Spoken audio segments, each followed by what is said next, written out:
Welcome to Ace Farm YouTube channel. अक्टूबर का month start हो चुका है और अगले महीने से कुछ दिनों के बाद सर्दियां शुरू हो जाएंगी और ये मानसून सीज़न ख़त्म हो जाएगा। जो फैंसियर साइंटिफिक ब्रीडिंग करते हैं या जो प्रॉपर तरीके से ब्रीडिंग करते हैं वो जानते हैं कि जब सर्दियां शुरू होती हैं तो कबूतरों का ब्रीडिंग सीज़न भी स्टार्ट होता है।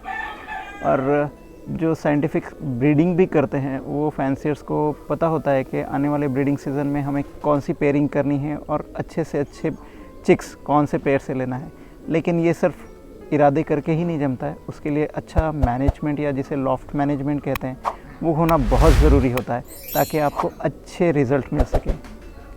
हाय, मैं आपका दोस्त सोनू मिर्ज़ा, एस फार्म महाराष्ट्र से। और आज हम जानेंगे कि आने वाले ब्रीडिंग सीज़न में तैयारियां करने से पहले या पेयरिंग लगाने से पहले हमें ऐसे कौन से केयर लेना चाहिए ताकि आपका जो फैंसी पिजन्स का जो ब्रीडिंग सीज़न आएगा आप ओनर्स को या फैंसियर को अच्छे से अच्छे और बेहतर रिज़ल्ट मिल सके, ताकि वो ज़्यादा से ज़्यादा चिक्स ये सीज़न में निकाल सके और उनके जो प्रॉब्लम्स आते हैं जैसे डेड इन शेल, डिसीज़ आउटब्रेक होना, कैंकर होना, चिक्स की मॉर्टेलिटी होना, पॉक्स का आना, ऐसे कई चीज़ें होती हैं। जब फैंसियर ने अगर पूरी बातों का ध्यान नहीं रखा तो ये बेसिक जो प्रॉब्लम्स होती हैं लॉफ्ट के अंदर ये बार बार आना शुरू करती है। उसको अवॉइड करने के लिए हमें क्या करना चाहिए, आज हम ये जानेंगे। जब हम कबूतरों की ब्रीडिंग के बारे में बात करते हैं तो हम लोगों को पहले एक बात याद रखनी चाहिए कि बारिश के सीज़न में हमें ब्रीड नहीं करना चाहिए। बारिश में हम लोग अपने फार्म पर भी सारे कबूतरों को लॉफ्ट में रख देते हैं, जहाँ पर वो काफ़ी 20-20 फीट के लंबे लॉफ्ट है, मेल और फीमेल सेपरेट होते हैं, जहाँ पर ये काफ़ी पूरा का पूरा बारिश का सीज़न रेस्ट करते हैं, माउल्टिंग कंप्लीट करते हैं, पर झड़ाते हैं। और पर झड़ाने के बाद फिर बाद में जब ये पूरी तरह से रेडी हो जाएंगे, मतलब जब इनका माउल्टिंग कंप्लीट हो जाएगा और सर्दियों का सीज़न आ जाएगा तो हम लोग इनकी पेयरिंग करते हैं। पेयरिंग करने के लिए हम लोग इनको रेडी करना पड़ता है। और आज हम जानेंगे कि जब हमको पेयरिंग करानी है, बर्ड्स की मीटिंग करानी है और आने वाले ब्रीडिंग सीज़न में अच्छे से अच्छा रिज़ल्ट लेना है तो ऐसे कौन से प्रिकॉशंस है जो लेने चाहिए ताकि हमारे आने वाले बर्ड्स के ब्रीडिंग सीज़न में हमें ज़्यादा प्रॉब्लम ना आए। सबसे पहली चीज़ होती है कि कोई भी बर्ड जब तक कि पूरी तरह से माउल्टिंग कंप्लीट नहीं करता तब तक आप उसको पेयरिंग में न डालें। जब सर्दियाँ शुरू हो जाएंगी, जब कम्प्लीटली सर्दियाँ शुरू हो जाएंगी तो आपने उसका ध्यान रखना है कि बर्ड ने पूरी माउल्टिंग कंप्लीट कर चुका है। अभी भी मेरे फार्म पर कुछ ऐसे बर्ड्स हैं, जैसे ये आप बाल्ड हेड बोखारा देख सकते हैं, इसकी माउल्टिंग अभी भी चल रही है। अक्टूबर का महीना है लेकिन आप चेक करो तो ये पूरे के पूरे माउल्टिंग, अभी नए फेदर्स आ रहे हैं, सारे के सारे फेदर्स आ रहे हैं। और ऐसी कंडीशन में ये बर्ड फुली प्रिपेयर्ड नहीं है। तो जब तक इनकी कंप्लीट माउल्टिंग नहीं हो जाती, यानी ये पर झड़ाकर नए पर आ नहीं जाते और इनकी हेल्थ अच्छी नहीं हो जाती, तब तक हमें इनको ब्रीडिंग सीज़न में नहीं डालना है। चाहे सर्दियां शुरू हो जाए और तब तक ये मोल्टिंग कर भी रहे हो, मोल्टिंग में कभी भी, पहला ब्रीडिंग का एक रूल है कि मोल्टिंग में बर्ड्स को कभी भी ब्रीड नहीं करना चाहिए। बाकी के भी बाइट्स हम लोग ध्यान से देखेंगे, लेकिन मेरी यहाँ पर एक व्यूअर से एक रिक्वेस्ट है कि सारा का सारा वीडियो अच्छे से देखें ताकि एक भी पॉइंट मिस ना हो। अगर कुछ भी पॉइंट मिस होता है तो सर्टनली हमें आने वाली ब्रीडिंग सीज़न के अंदर इसके जब हमको चिक्स मिलते हैं तो उसके कुछ ना कुछ प्रॉब्लम्स आना शुरू हो जाते हैं, जैसे इनफर्टाइल एक्स आना या पॉक्स आना या डिसीज़ आउटब्रेक, पर्टिकुलरली कैंकर जैसे डिसीज़ का, तो ये कॉमन हो जाता है। तो पहली बात ये याद रखें कि हमें मोल्टिंग के अंदर कभी भी किसी बर्ड को मेटिंग नहीं करवाना है। चाहे ये अगर 1 महीने के अंदर या 2 महीने तक अगर ये पूरी मोल्टिंग नहीं भी कंप्लीट करता है तब भी ये पेयरिंग में नहीं जाएगा। जब ये पूरी तरह से कंप्लीट कर लेगा, इसके पूरे फेदर्स क्लीन हो जाएंगे, आ जाएंगे, तभी इसको जाकर हमें पेयरिंग में डालना है। सेकंड और मोस्ट इम्पॉर्टेंट, पहला तो ये हमने कंसिडरेशन करना है कि जब तक के कबूतर की पूरी माउल्टिंग कंप्लीट नहीं होती तब तक वो ब्रीडिंग में नहीं जाएगा।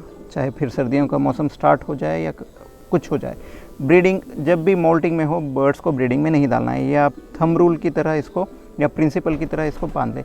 सेकेंड पॉइंट होता है कि अब ये बारिश के सीज़न में, मानसून के सीज़न में ये लोग रेस्ट पर थे, मेल फीमेल सेपरेटेड थे, तब यहाँ पर हमें इनको प्रिपेयर करने के लिए, आने वाले दिनों के प्रिपरेशन के लिए डिपिंग और डीवर्मिंग करना बहुत ज़रूरी है ताकि हमको अगर फैंसियर को 80% अगर अपने पास के आने वाले डिसीजेस को अवॉइड करना है तो इनका इंटरनल, कबूतरों का इंटरनल और एक्सटर्नल पैरासाइट कंट्रोल होना बहुत ज़रूरी है।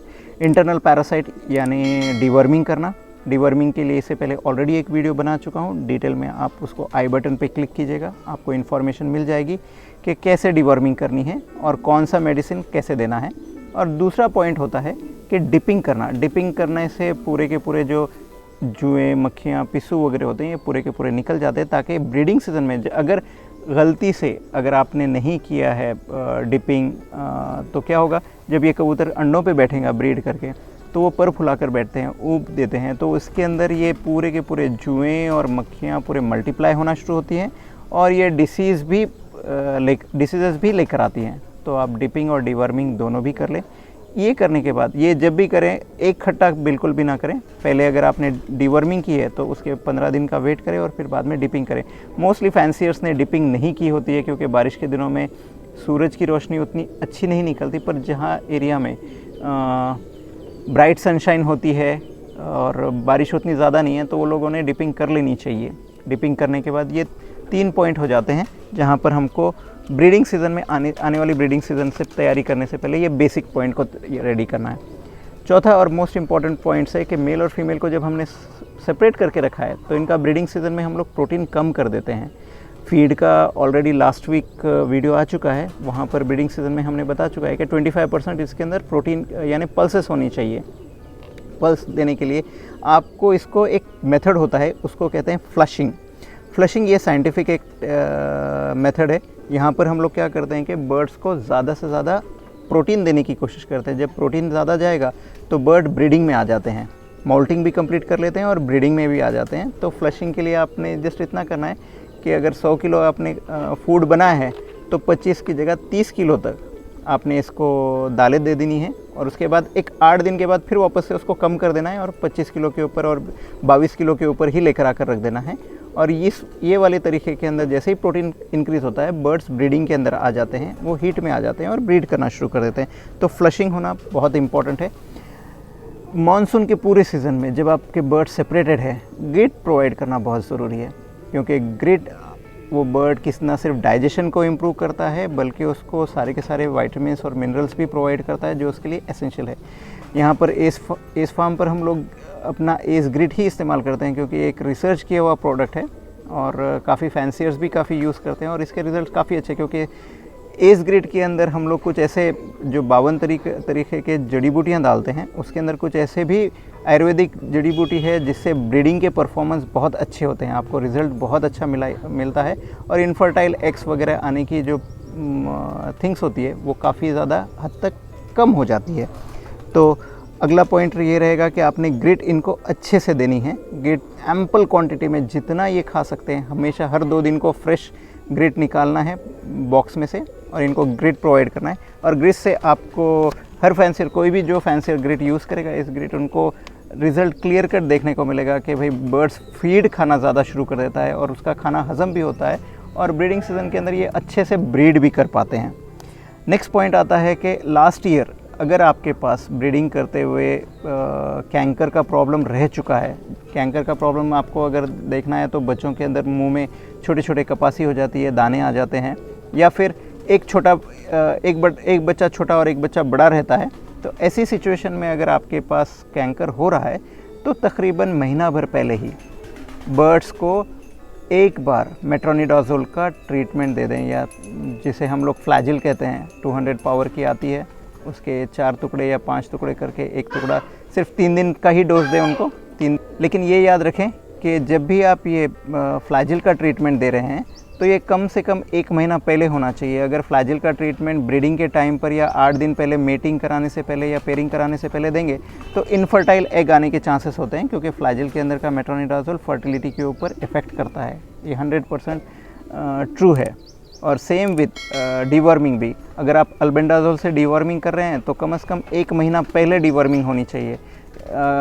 अगर आप जस्ट पेयरिंग करना है और उससे पहले 4 दिन पहले अगर आप डिवर्मिंग करते हैं तो आपके पास इनफर्टाइल एग्स आने के चांसेस होते हैं, क्योंकि अल्बेंडाजोल भी फर्टिलिटी के ऊपर डायरेक्टली अफेक्ट करता है और इनफर्टाइल एग्स आना शुरू हो जाते हैं। इसीलिए मैंने कहा है कि ये जो भी पॉइंट्स है ये महीना भर पहले हमको 2 महीने पहले हमको इनकी प्रिपरेशन करनी पड़ती है, ताकि आने वाला सीज़न हमारा ब्रीडिंग का बहुत अच्छे से जाए और हमें हेल्दी चिक्स, अपने फेवरेट पेयर से हमको हेल्दी चिक्स मिले। नेक्स्ट प्रॉब्लम आती है साल्मोनेला की। साल्मोनेला एक बैक्टीरियल इन्फेक्शन है जो लोग भी मॉनसून में भी ब्रीड करते हैं। ऐसा नहीं है कि मॉनसून में ब्रीड नहीं होते बर्ड्स, लेकिन अगर आपने 10 पेयर लगाए हैं तो 2-4 पेयर तो ऐसे होते हैं जो मॉनसून में भी ब्रीड करते हैं। बाकी के पेयर जो मोल्टिंग में, सीवियर मोल्टिंग में होते हैं, वो सिर्फ खाते हैं और बैठते हैं और ब्रीडिंग नहीं करते। लेकिन जिस फैंसियर ने मोल्टिंग के सीज़न में भी ब्रीडिंग करवाया है उनके पास साल्मोनेला का बहुत ज़्यादा इन्फेक्शन आएगा। साल्मोनेला को आइडेंटिफाई करने के लिए एक्सट्रीम केसेस में ये होता है कि गर्दन टेढ़ी हो जाती है, जिसे टेढ़ी में आना कहते हैं। और नॉर्मल कंडीशन में, क्योंकि साल्मोनेला हर लॉफ्ट में 100% रहता ही है, ऐसा नहीं है कि आप कोई मेडिसिन देकर इसको 100% क्योर कर लोगे। ये हमेशा अपॉर्चुनिस्टिक बैक्टीरिया है जो गैस्ट्रोइंटेस्टाइनल ट्रैक्ट के अंदर मौजूद रहता है। अब इसको हमें क्या करना होता है, इसको कंट्रोल में रखना होता है।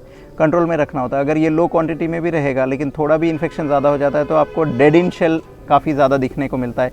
ग्रीन कलर की बीट होना ये बहुत कॉमन है। अगर साल्मोनेला का इन्फेक्शन थोड़ा सा, एक बर्ड स्ट्रेस में आ जाते हैं तो साल्मोनेला का इन्फेक्शन अगर बढ़ता है तो ग्रीन कलर की ड्रॉपिंग आना शुरू हो जाती है। तब हमें इसका कंट्रोल लेना बहुत ज़रूरी है। और ब्रीडिंग सीज़न में आपने ये देखा होगा कि डेड इन शेल का मतलब ये होता है कि कबूतर के पैर ने अंडे दिया है और आप 4-5 दिन के बाद, 8 दिन के बाद देखते हो तो फर्टिलिटी भी है, मतलब उसमें ब्लड वेन्स आना शुरू हो गई है और फर्टाइल, मतलब क्लियर नहीं है, वो ओपैक होना शुरू हो गया है और ब्लड वेन्स आना शुरू हो गई है। इसका मतलब ये है कि वो फर्टाइल एग्स भी है। अब फैंसियर ये एक्सपेक्ट करता है कि 18 दिन के बाद इसमें से बच्चे निकलेंगे, लेकिन होता ये है कि 15 से 17 दिन के बाद अगर आप इनको उठाकर देखते हैं तो ये पूरा का पूरा अंडा काला हो चुका होता है, अंदर पूरा लिक्विड। हमें ये लगता है कि भाई ये तो फर्टाइल एग था, इनफर्टाइल एग भी नहीं था, ये तो फर्टाइल एग था और फिर बच्चा क्यों नहीं निकला है। ये साल्मोनेला की वजह से होता है। और दूसरा बात ये भी होता है कि अगर किसी वजह से मतलब ऐसा होता है कि कभी कभी बच्चा बन भी जाता है, लेकिन वो जब पिपिंग करता है, मतलब वो जब अंडे को तोड़ के बाहर आने की कोशिश करता है, उस टाइम पर उसकी डेथ हो जाती है। उसे भी डेड इन शेल ही कहते हैं। और कभी कभी एक्सट्रीम केस में ऐसा होता है कि वो हैच होता है और 1 दिन के बाद ही वो मर जाता है।